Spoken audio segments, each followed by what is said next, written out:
After Hitler's defeat, thousands of Nazi officials simply vanished. 9,000 escaped to South America alone, slipping through the cracks of justice with forged documents and help from sympathetic regimes. But others weren't so lucky. From the Nuremberg gallows to Soviet forced labor camps, the Allied powers unleashed unprecedented vengeance on those they could catch. The question is, how did so many escape while others paid the ultimate price? The scale of Nazi criminality, why justice failed. Imagine you're an Allied commander in 1945, standing amid the ruins of Nazi Germany, faced with an impossible question. How do you punish an entire nation when nearly 2/3 of its adult population actively supported Hitler's regime? This wasn't just about bringing a few evil masterminds to justice. This was about addressing the complicity of an estimated 45 million Germans who had either joined the Nazi Party or willingly supported its horrific agenda. The mathematics of justice simply didn't add up. The Allied powers quickly realized they were facing a judicial dilemma without precedent in human history. You can't imprison millions of people. You can't hold trials for even a fraction of them. And yet, letting everyone walk free seemed morally unconscionable, given the scale of atrocities committed. General Eisenhower estimated that properly cleansing German society of Nazi influence would require a staggering 50 years of sustained effort. The denazification process they designed was ambitious, but ultimately crushed under its own bureaucratic weight. Picture an entire country, doctors, teachers, civil servants, factory workers, all waiting in an endless line at the DMV, each person requiring individual assessment of their Nazi involvement. The practical realities of rebuilding Germany further complicated matters. In the British occupation zone, they discovered that a shocking 90% of all lawyers had been Nazi Party members. 3/4 of teachers, the very people needed to educate the next generation away from fascism, had served the Nazi regime. The Allies faced an impossible choice: delay reconstruction for decades or compromise their principles and rehire Nazi-affiliated professionals. By 1946, barely a year into occupation, the overwhelmed Allied authorities had already begun transferring denazification responsibilities to the Germans themselves. The irony was lost on no one. They were essentially asking criminals to judge their own crimes. Self-assessment questionnaires became the primary tool, with predictably self-serving results. As Cold War tensions rose, priorities shifted. By 1948, the denazification program had effectively collapsed. Former Nazi Party members quietly returned to positions of influence throughout German society.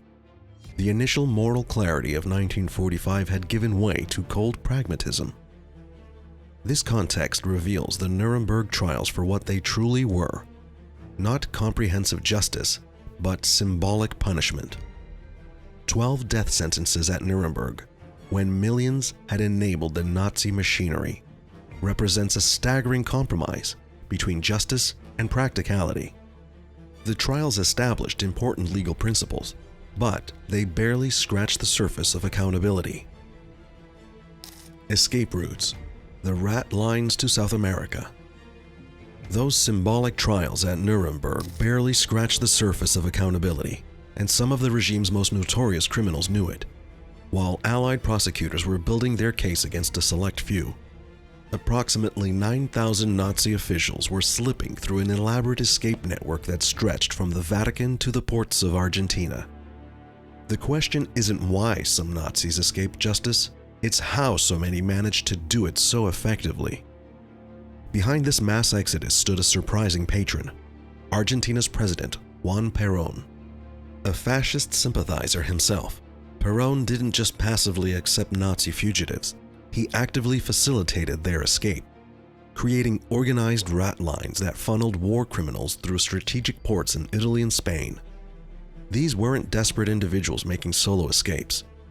This was a sophisticated system operating right under the noses of Allied authorities. The mechanics of escape revealed remarkable coordination. The Argentine government helped forge crucial documents, including Red Cross passports and tourist visas, giving Nazi criminals new identities virtually overnight. Vatican officials, motivated by varying combinations of anti-communist sentiment and misplaced compassion, provided essential religious cover and documentation. This unholy alliance created a pipeline through which thousands of war criminals simply vanished from Europe. Port cities became the critical getaways to freedom. Towns along the Italian and Spanish coasts transformed into transit hubs, where Nazi criminals could shed their past identities before boarding ships bound for South America. The chaotic landscape of post-war Europe, with millions of displaced persons and overworked occupation authorities, provided the perfect cover for these operations. The list of those who escaped reads like a who's who of Nazi atrocities. Adolf Eichmann, one of the chief architects of the Holocaust, settled comfortably in Argentina, where he found employment at a Mercedes-Benz plant. Franz Stangl, the commandant responsible for hundreds of thousands of deaths at Treblinka, hid in plain sight in Brazil. Joseph Mengele, the infamous Angel of Death from Auschwitz, evaded capture for decades while living under various aliases. Perhaps most shocking was how many of these fugitives eventually resumed using their real names. As it became increasingly clear that Argentina had no intention of extraditing them back to Germany, many abandoned their cover identities altogether, living openly without fear of consequences. This brazen display of impunity highlighted the limitations of international justice. Perón's motives extended beyond ideological sympathy. Argentina wanted to bolster its military and technical capabilities, and Nazi scientists, engineers, and military officers represented a treasure trove of expertise. The Argentine president saw an opportunity to strengthen his regime by recruiting professionals who, regardless of their crimes, possessed valuable skills and knowledge. It was a coldly practical arrangement that traded justice for national advantage. Two systems of punishment: Western trials versus Soviet camps. Not all Nazis found refuge in South American sanctuaries. For those who couldn't escape Europe, their fate hinged on geography, specifically which Allied power captured them first. The 27 million dead Soviet citizens demanded a very different kind of justice than Western courts were prepared to deliver, creating two dramatically different systems of punishment that determined whether a captured Nazi faced a courtroom or a labor camp from which they might never return. The Western Allies, particularly the Americans and British, approached Nazi punishment through legal mechanisms that prioritized due process. The Nuremberg Trials established revolutionary legal principles that would shape international law for decades to come. Rather than relying primarily on witness testimony, prosecutors built their cases on the Nazis' own meticulous documentation, a strategy that proved devastatingly effective against perpetrators who had carefully recorded their own crimes. The Western powers sought legitimacy through procedure, creating a framework where even the worst war criminals received legal representation. The executions themselves were carried out with clinical precision. On October 16, 1946, 10 Nazi leaders climbed the steps to the gallows at Nuremberg prison. Hermann Göring, Hitler's designated successor, managed one final act of defiance by consuming a cyanide capsule the night before his scheduled execution, denying the Allies their complete victory. In stark contrast, the Soviet approach reflected both their astronomical losses and Stalin's political calculations. Soviet authorities initially pushed for what amounted to a show trial with predetermined outcomes, similar to the Moscow trials of the 1930s. Their goal wasn't just punishment, but a theatrical demonstration of Nazi guilt that would justify extensive war reparations and Soviet political objectives. For Nazis unfortunate enough to be captured in the Soviet zone, the consequences were dire. Soviet internment camps operated under brutal conditions that made Western detention facilities look like health spas by comparison. Prisoners endured forced labor, systematic starvation, and treatment designed to extract maximum suffering before death. These weren't facilities for rehabilitation or even simple containment.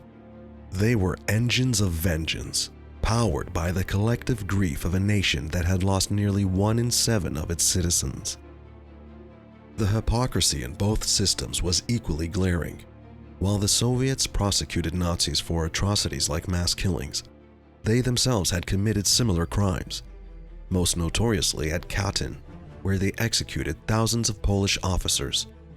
Meanwhile, the Americans launched Operation Paperclip, secretly recruiting German scientists with Nazi backgrounds to bolster American technological capabilities against the emerging Soviet threat. Justice bowed to Cold War practicalities as rocket engineers like Wernher von Braun traded their expertise for immunity from prosecution. The Nazi hunters, when justice never expires. While Wernher von Braun enjoyed American protection and countless other Nazi criminals slipped away to new lives across continents, they didn't count on a shadow network of determined individuals who refused to let genocide go unpunished.